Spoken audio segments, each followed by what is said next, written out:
Très heureux de vous retrouver une fois de plus sur Chérifla Télévision. Mesdames et messieurs, bonsoir et bienvenue dans cette édition d'information dont voici les principaux titres. Dans le cadre du mois de la solidarité et de la lutte contre l'exclusion, édition 2019, l'Agence nationale pour l'emploi ANPE, avec ses partenaires, a procédé à une importante remise de dons à plusieurs structures bénéficiaires, dont la Fédération malienne des personnes handicapées, l'Union des jeunes musulmans du Mali, UJMA. Une rencontre d'échange est organisée ce vendredi 1er novembre par les membres du comité d'organisation de la foire du Maouloud 2019 au Palais de la Culture Amadou Hampâté-Bâ de Bamako. L'objectif est de faire le point sur les préparatifs de cette foire qui est à sa 3e édition prévue du 9 au 16 novembre prochain au terrain de foot de Korofina.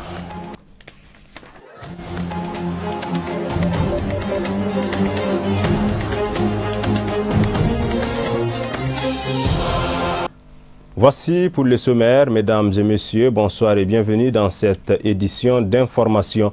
Je le disais à l'entame de ce journal, dans le cadre du mois de la solidarité et de la lutte contre l'exclusion, édition 2019, l'Agence nationale pour l'emploi ANPE, avec ses partenaires, a procédé à une importante remise de dons à plusieurs structures bénéficiaires, dont la Fédération malienne des personnes handicapées, l'Union des jeunes musulmans du Mali, UJMA. Présidée par le ministre de l'Emploi et de la formation professionnelle, la cérémonie a enregistré également la présence du secrétaire général du ministère de la Solidarité et de la lutte contre la pauvreté, ainsi que la représentante de la marraine nationale de la 25e édition du mois de la solidarité. Abdul Karim Sako et Nouhoum Kone pour le compte rendu. Cette cérémonie de remise des dons traduit la bonne volonté de l'Agence nationale pour l'emploi ANPE à concrétiser l'une de ses missions essentielles, à savoir la conception et la mise en œuvre des mécanismes et des actions visant à promouvoir l'emploi, particulièrement celui des femmes et des personnes en situation de handicap. La présente remise des dons de l'ANPE, composée de tricycles, de mototaxis, de séchoirs, de machines de coupe-couture, ainsi que des bourses de formation, rentre dans le cadre de sa mission de contribuer à la mise en œuvre de la politique nationale de l'emploi du gouvernement du Mali, un geste que les bénéficiaires apprécient à juste titre. Aujourd'hui, c'est un grand jour pour nous. C'est le mois de la solidarité et de la lutte contre l'exclusion. Chaque année, l'ANPE organise cet événement. Ce n'est pas seulement en cette journée que l'ANPE soutient les plus démunis, mais c'est une commémoration que tout le Mali fait ensemble. L'ANPE soutient pendant toute l'année. Donner la mobilité à une personne vivant avec un handicap, c'est lui donner du travail. Pour sa part, le directeur général de l'Agence nationale pour l'emploi a salué les plus hautes autorités du pays pour l'institution du mois de la solidarité en République du Mali, qu'il a qualifié d'instrument efficace pour la lutte à la fois contre l'exclusion et le chômage. Comme à ses habitudes, M. le ministre de l'ANPE et ses partenaires organisent chaque année une série d'actions en faveur de ces groupes cibles, que sont les personnes en situation de handicap, les femmes, les jeunes et les migrants de retour. Je voudrais aussi rappeler que le plan stratégique de développement de l'ANPE 2016-2020 prévoit comme objectif stratégique immédiat, notamment le 4e, de mettre en place des programmes spécifiques d'insertion et d'installation des groupes vulnérables, dont les personnes en situation de handicap, les veuves, les personnes déplacées, les migrants de retour. C'est donc à ce titre que le mois de la solidarité s'inscrit en droite ligne de nos actions et nous offre l'occasion de prévoir un certain nombre d'activités qui sont tout de même des activités en arrimage avec notre mission. Saluant les efforts pour la réussite de cet événement, le ministre de l'Emploi et de la formation professionnelle a insisté sur l'élan de solidarité dont chaque citoyen doit faire preuve envers ses compatriotes en général, notamment envers les personnes handicapées. C'est un moment intense de rappel à la conscience nationale de la nécessité pour chacun de se sentir concerné et responsable du bien-être et du mieux-être des Maliennes et des Maliens. À ce titre, c'est l'occasion au cours de laquelle la reconnaissance est faite aux personnes âgées et des gestes de solidarité aux plus démunis et aux personnes vulnérables. Les plus hautes autorités du pays accordent une importance particulière non seulement à l'autonomisation des femmes, mais aussi à l'employabilité et à l'auto-emploi des jeunes. A noter qu'au nombre des partenaires de l'ANPE pour cette action de solidarité figure entre autres l'ONG Al Farouk, le Centre d'orientation professionnelle de coupe et couture COPCC. Lancement du processus de dépouillement des dossiers d'appel à candidature 2019 concernant les radios privées au Mali. L'information a été donnée ce vendredi 1er novembre au cours d'un point de presse organisé par la Haute Autorité de la Communication, HAC, sur le déroulement de l'appel à candidature lancé le 26 septembre dernier. Cet appel à candidature porte sur l'établissement et l'exploitation dans 80 zones géographiques de services privés de radiodiffusion sonore, commerciale et non commerciale. Le présent appel est le deuxième de ce type que lance la HAC.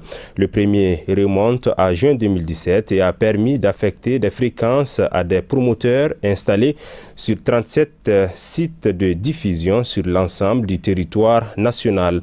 Pour plus de précisions, je vous propose d'écouter le président de la commission appel à candidature, M. Gaussou Drabo, au micro de Sadio Sidibé et Ibrahim Koulibaly. On a lancé le 26 septembre un appel à candidature pour la création de nouvelles radios privées. Et cette fois-ci, on a essayé de voir assez grand parce que d'habitude, on se limite à Bamako et au chef-lieu de région, mais cette fois-ci, on a voulu aller dans le Mali profond, comme on dit.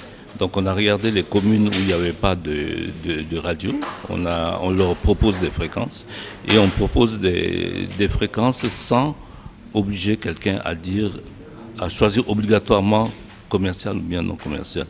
Donc c'est cela, et on a eu un nombre assez important de dépôts de retrait d'abord de plus de 300 et un dépôt important de demandes, de 286 demandes. Il y aura 160. Parce qu'on a créé 80 sites de diffusion et chaque site de diffusion a 2 fréquences. Donc ça veut dire que si Dieu veut et si tout le monde répond présent, il y aura au moins 160 nouvelles radios privées au Mali. Il est toujours bon d'avoir un devoir de transparence vis-à-vis de ceux qui postulent. C'est-à-dire on est obligé de leur dire que voilà le processus est là et il avance. On a reçu vos dossiers et à partir de lundi, l'analyse des dossiers commence. Et elle sera exécutée d'abord par des experts et ensuite elle sera exécutée par des membres de la HAC. Dans la grille de notation, il y a un peu de tout. Parce que la grille de notation sert à mesurer la qualité du dossier que vous avez posé. Dans le dossier, vous présentez toujours votre grille de programme. Vous présentez le matériel que vous allez acquérir pour la radio, vous vous engagez à embaucher du personnel professionnel à certains postes et vous vous engagez également à garantir la sécurité financière de ce personnel. Donc il faut effectivement, plus la réponse est convaincante, plus la note est élevée à partir de lundi prochain.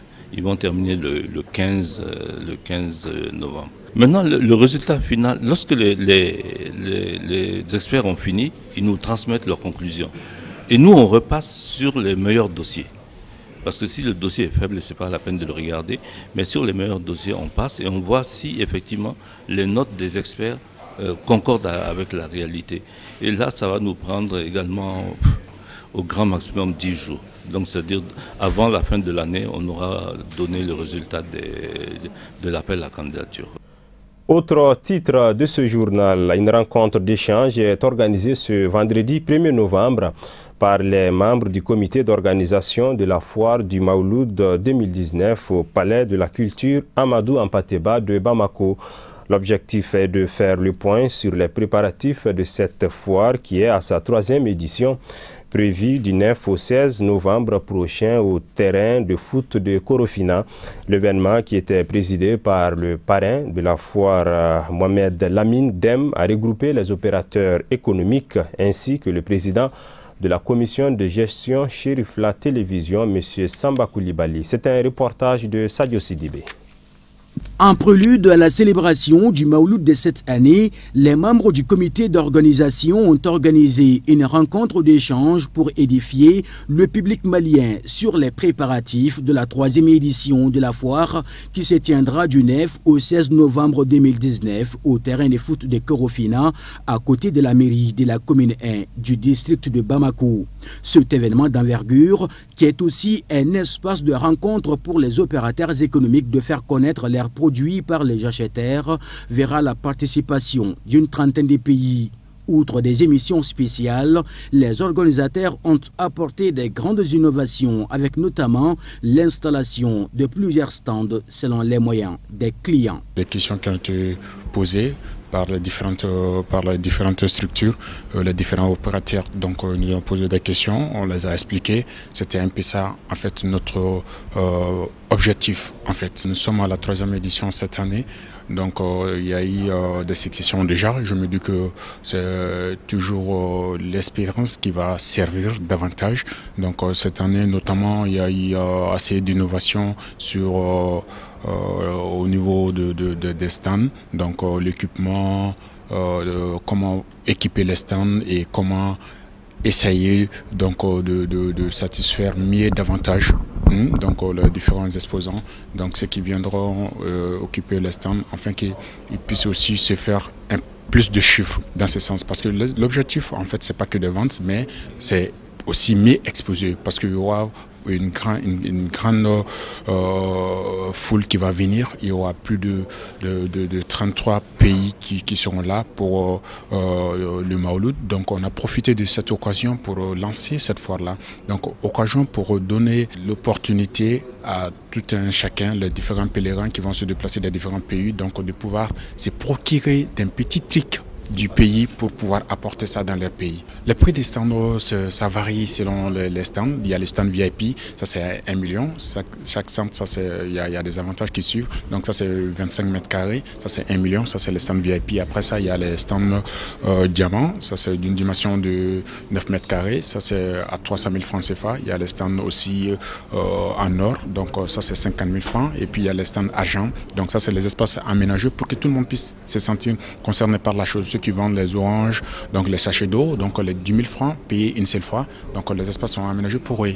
Cette 3e édition de la foire du Maouloud 2019 est placée sous le haut parrainage de M. Mohamed Lamine Dem, membre du groupement des leaders spirituels musulmans du Mali, qui a affiché toute sa satisfaction et remercié les organisateurs pour avoir placé leur confiance en lui. Cet espace d'échange et de rencontre a pris fin par des bénédictions pour la réussite de cet événement exceptionnel. À présent, c'est communiqué avant de poursuivre cette édition d'information. Communiqué du gouvernement suite à l'attaque terroriste contre la position des Fama à Ndeliman, cercle d'Ansongo. Le gouvernement de la République du Mali informe l'opinion nationale et internationale que ce vendredi 1er novembre 2019, la position des Fama d'Ndeliman dans la localité d'Ansongo, secteur de Menaka, a fait l'objet d'une attaque terroriste qui a fait des morts, de nombreux blessés et des dégâts matériels importants du côté des forces nationales de défense et de sécurité. Des renforts ont été dépêchés pour sécuriser la zone et traquer les assaillants. Le gouvernement du Mali condamne énergiquement cette attaque et exprime toute sa solidarité et ses encouragements aux forces de défense et de sécurité. Le gouvernement du Mali s'incline avec déférence devant la mémoire des soldats tombés sur le champ d'honneur et souhaite un prompt rétablissement aux blessés. Le gouvernement du Mali salue l'ensemble des forces internationales présentes sur notre territoire qui sont en train de porter soutien et assistance à nos forces de défense et de sécurité sur le terrain pour neutraliser l'ennemi. Le gouvernement du Mali en appelle à l'union sacrée et à la fibre patriotique de l'ensemble des filles et des fils du Mali pour réussir la guerre pour la liberté, la paix et la cohésion sociale dans notre pays. Bamako, le 1er novembre 2019, signé le ministre de la Communication chargé des relations avec les institutions, porte-parole du gouvernement, M. Yaya Sangari. À présent, nous retrouvons Amadou Diarra pour le développement de l'actualité africaine et internationale.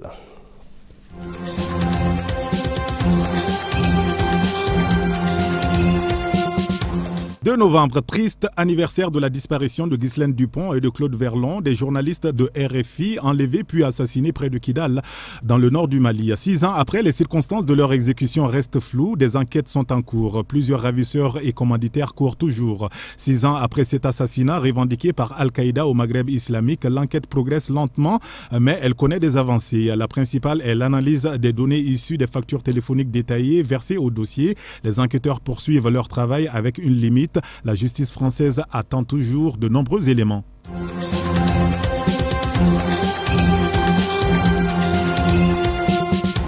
En Algérie, une marée humaine s'est répandue vendredi dans les rues d'Alger pour réclamer une nouvelle indépendance 65 ans jour pour jour après le début de la lutte contre le colonisateur français. Ce 37e anniversaire consécutif de manifestations en Algérie, la mobilisation est similaire à celle constatée au plus fort du Hirak, le mouvement de contestation inédit du régime dont l'Algérie est le théâtre depuis le 22 février. Dans les rues pleines à craquer, le slogan « Nous voulons l'indépendance » retentit. Les manifestants demandent toujours le départ des autorités, le départ du chef d'état-major.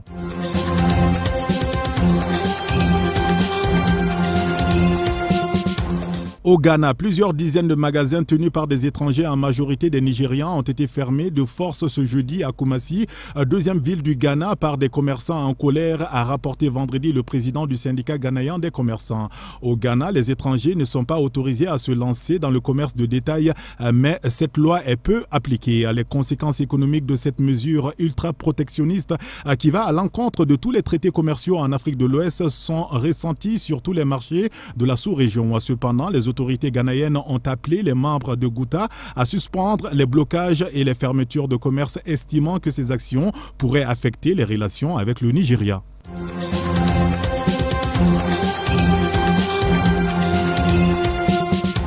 En Afrique du Sud, des centaines d'étrangers dorment dans une église du Cap, dans le sud-ouest de l'Afrique du Sud, depuis mercredi 30 octobre, après avoir été violemment délogés des locaux du Haut Commissariat aux réfugiés des Nations Unies.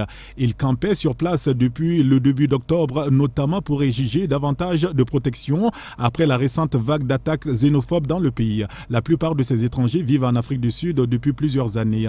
Certains sont des réfugiés, d'autres des demandeurs d'asile ou encore de simples résidents étrangers. Originaires principalement de la République démocratique du Congo, de Somalie, du Burundi ou du Rwanda, elles dorment depuis mercredi 30 octobre sur les bancs de l'église ou à même le sol.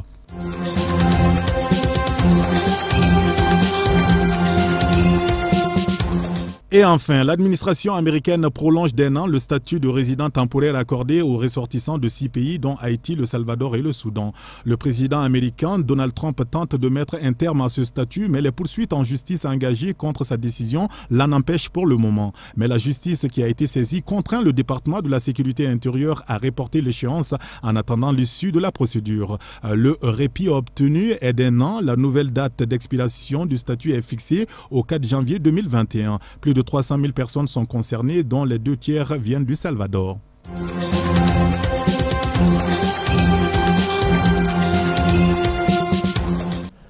Sport football, l'encadrement du Djoliba AC et les dirigeants du club étaient face à la presse le jeudi dernier au siège du club à Eremakono pour discuter de l'état de préparation de leur match contre Elect Sport du Tchad au compte du tour de cadrage de la Coupe CAF prévu ce dimanche au stade Modibo Keïta de Bamako. C'est un reportage de Boubacar Traoré.